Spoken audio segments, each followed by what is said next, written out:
Hello, my name is Steve Bowler, and welcome to the Juniper Border Gateway Protocol BGP Lab number 15. In this lab, we're going to take a closer look at BGP confederations.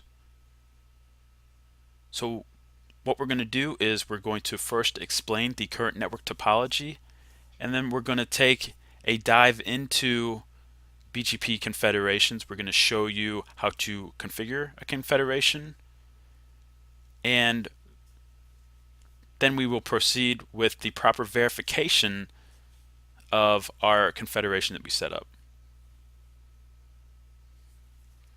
So one of the main reasons why we would ever need to configure confederation is similar to why we would use route reflection, like we showed you in the Juniper BGP Lab number 4, and that is to bypass the full iBGP mesh requirement.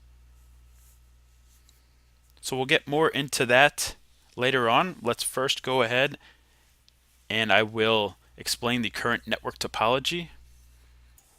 We have 4 routers in this network diagram. They are all logical systems connected together via logical tunnel interfaces.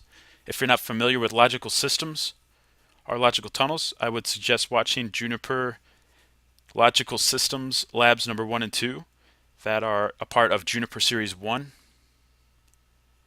All of our logical tunnels equal LT120.XX, and what this means is from router 3's perspective to router 4, we have abbreviated LT.34. That interface is actually LT-120.34.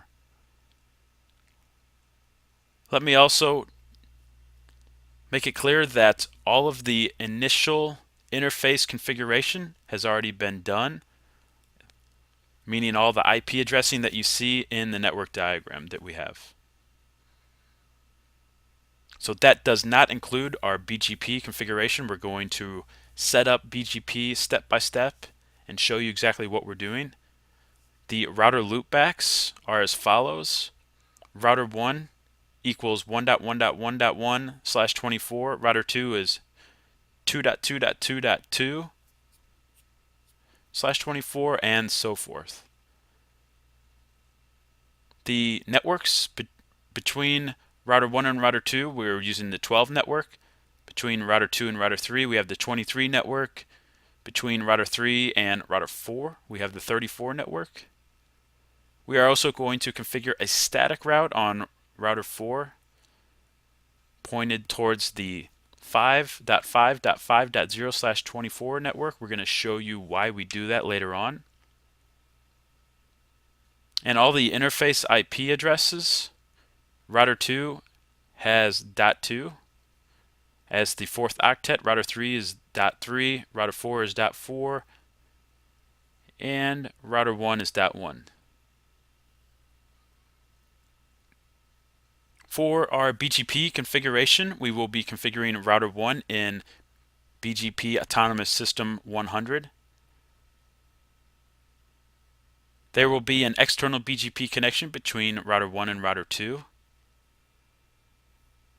Router 2, router 3, and router 4 will all belong in Autonomous System 200. Router 2 and router 3 will belong in